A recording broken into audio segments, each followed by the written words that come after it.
Nag-noise barrage ang mga inmates sa Zamboanga City Reformatory Center. Inirereklamo nila ang hindi umanong maayos na pamamalakad ng kanilang jail warden. Ayon naman sa jail warden, gusto lang siyang patalsikin dahil nabisto niya ang umano'y bentahan ng iligal na droga sa loob ng kulungan. Makibalita tayo kay Kenneth Ragpala ng GMA Northern Mindanao.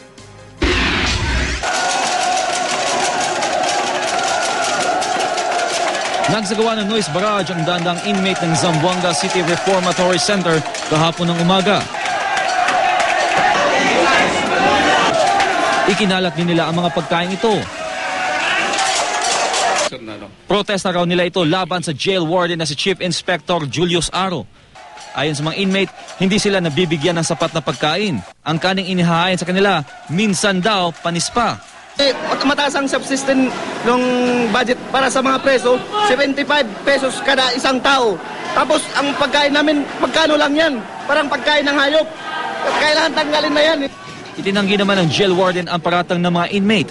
Ang noise barrage daw, pakana ng isang nagngangalang Bosyo. Siya raw ang protektor ng mga umano'y nagdodroga sa loob ng kulungan. Nahulihan daw sila ng shabu nito mga nakaraang araw. Kaya tayo nagka-noise barrage yung preso dito dahil nga sa hindi naman po sinupil. Talagang ginawa ko lahat para matigil itong illegal drugs dito sa jail. Sagot naman ng mga inmate. Kasi walang droga dito sa loob. Walang droga dito, ini-insist lang niya na meron.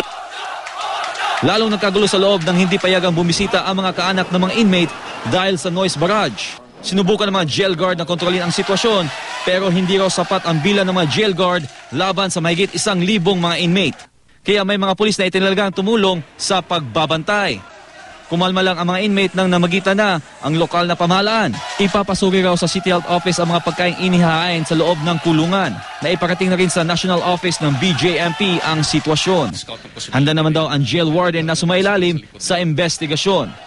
Kenneth Ragpala, Nagbabalita, Pilipinas.